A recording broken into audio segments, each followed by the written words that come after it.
Hello students,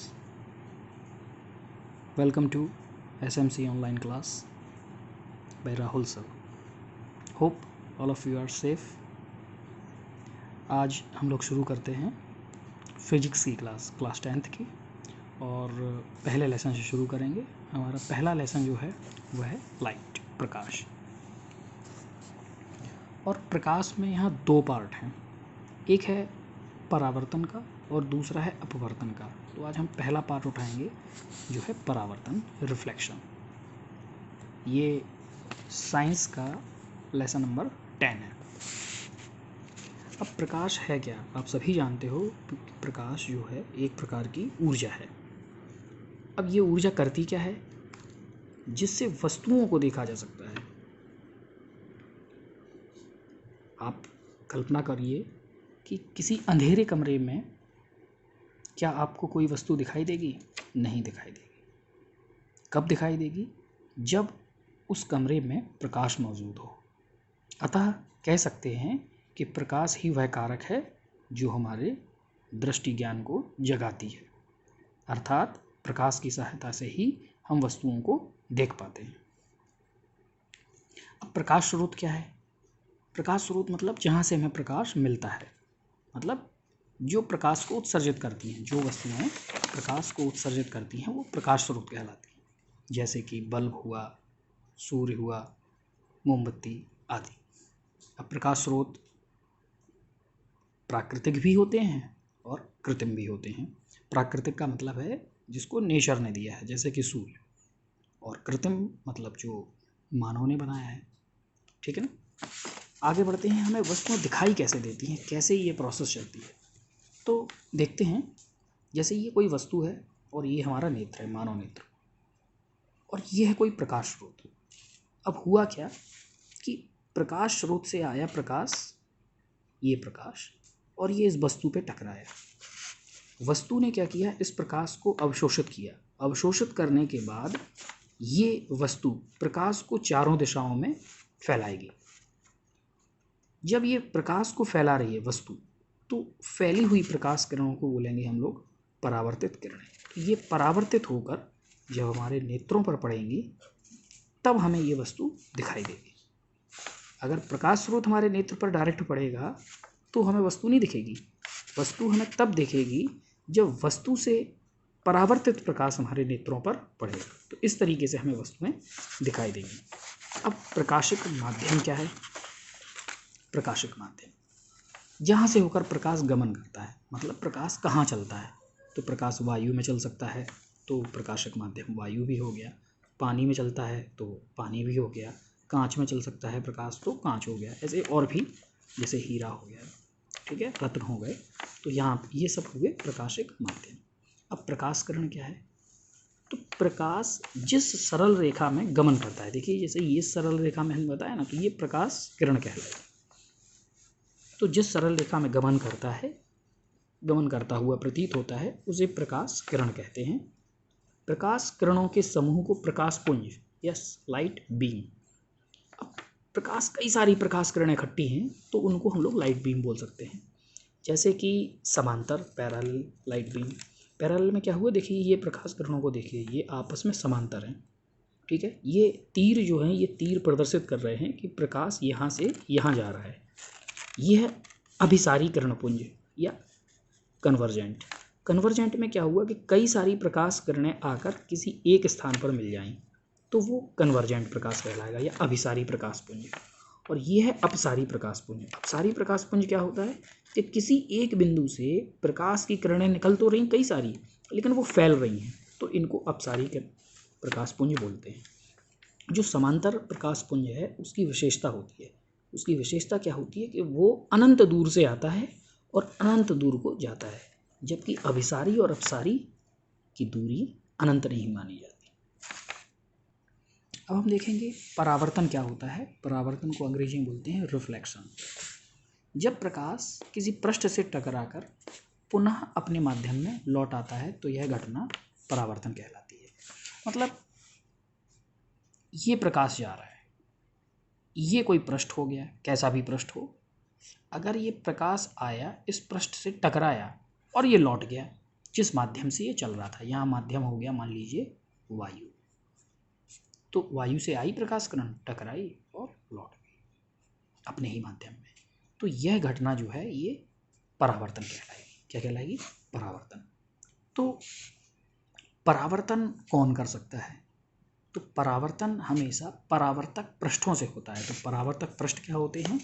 जिनसे प्रकाश का परावर्तन हो, वो परावर्तक पृष्ठ होते हैं। किनसे होता है? तो सभी चिकने और चमकदार तल जैसे कि दर्पण, ये सभी परावर्तक पृष्ठ वाले होते हैं, मतलब इनसे परावर्तन होता है। सबसे मुख्य उदाहरण परावर्तन करने वाला है मिरर, दर्पण। अब दर्पण होता क्या है? कांच की कोई प्लेट कैसी भी हो, जिसके एक तल पर सिल्वर की पॉलिश हो, चांदी की पॉलिश की गई हो। जैसे मैंने अभी ये चित्र बनाया था, उसमें मैंने बनाया, ये बनाया, और इसमें मैंने इस तरफ ये पॉलिश कर दी। तो यहाँ पॉलिश की, तो एक तल में तो हमने पॉलिश कर दी, तो ये दूसरा जो तल है ये परावर्तक तल हो गया। तो ये दर्पण के जैसा व्यवहार करने लगेगा। लेकिन ये सीट जो है ये कांच की होनी चाहिए।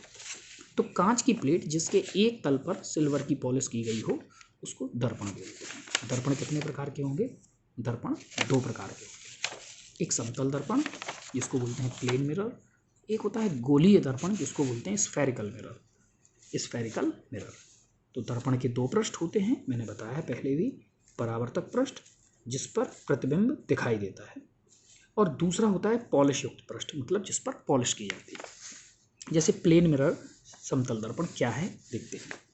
जिसका परावर्तक तल हो समतल, जैसे इसको देखिए, ये सीधी लाइन है, मतलब प्लेन है। ये इस तल पे कर दी गई पॉलिश, सिल्वर की पॉलिश कर दी गई। सिल्वर की पॉलिश को प्रोटेक्ट करने के लिए ब्रोमाइड वगैरह का लेप लगा देते हैं, जिसकी वजह से वो सिल्वर की पॉलिश इस कांच से हटने नहीं पाती, सुरक्षित रहती है। तो ये दूसरा जो पृष्ठ है, उस पृष्ठ से परावर्तन होने लगता है।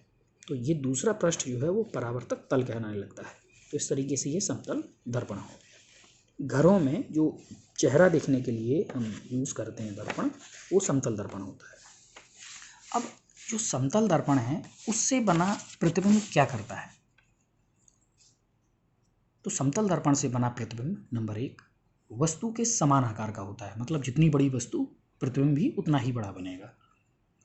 ये जो प्रतिबिंब होता है सदैव आभासी व सीधा बनता है।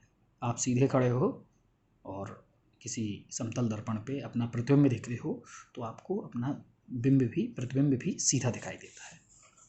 दर्पण के पीछे उतनी दूर पर बनता है प्रतिबिंब जितनी दूर पर वस्तु दर्पण के सामने रखी गई हो। ठीक है, तो ये समतल दर्पण की विशेषताएं हो गई। अब है परावर्तन के नियम। परावर्तन के दो नियम होते हैं। कितने नियम होते हैं? 2। पहला है आपतन कोण जो है वो परावर्तन कोण के बराबर होता है, और दूसरा जो नियम है आपतित किरण परावर्तित बिंदु पर अभिलंब तथा परावर्तित किरण तीनों एक ही तल पर होते हैं। कह सकते हैं आपतित किरण, परावर्तित किरण और आपतन बिंदु पर बना अभिलंब तीनों एक ही तल पर होते हैं। जरा समझाते हैं इनको। देखिए, हमने एक समतल दर्पण लिया, देखो सीधी लाइन हो गई, इसको समतल पट्टी मान ली, और इसके एक पृष्ठ पर ये पॉलिश कर दी, तो ये बन गया दर्पण। कैसा दर्पण हो गया? ये समतल दर्पण। और इसकी ये दूसरा पृष्ठ हो गया, ये परावर्तक पृष्ठ हो गया। अब हमने क्या किया, ये हम प्रकाश की किरण लेके गए, ये टकरा गई इस पे।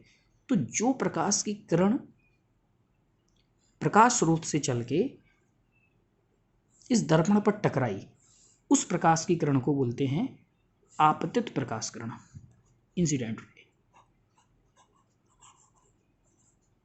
आपतित किरण हो गई है। अब देखिए, इस बिंदु पे टकराई ना, तो ये कहलाएगा आपतन बिंदु।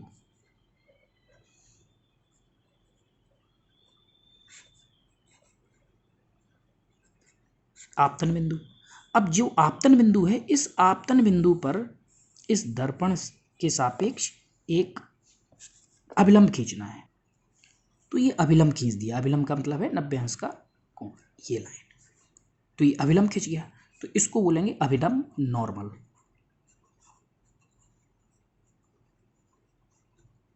ये हो गया अभिलंब।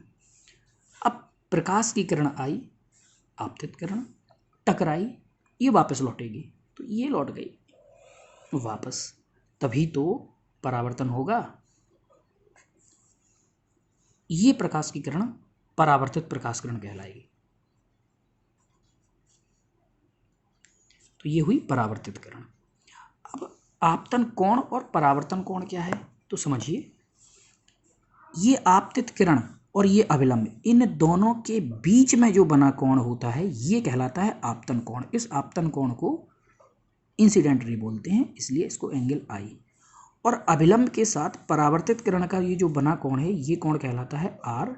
इस कोण को बोलते हैं परावर्तन कोण। क्या बोलते हैं? परावर्तन कोण। तो पहला नियम है कि आपतन कोण और परावर्तन कोण बराबर होता है, मतलब एंगल आई जो है वो बराबर होगा एंगल आर। और दूसरा है आपतित किरण, मतलब ये वाली लाइन, परावर्तित किरण मतलब ये वाली लाइन, और आपतन बिंदु पर खींचा गया अभिलंब, तीनों एक ही तल पर होंगे। एक ही तल मतलब देखो ये परावर्तक तल पर होंगे। तो इस तरीके से आज का ये आपका पार्ट समाप्त हुआ। Thank you.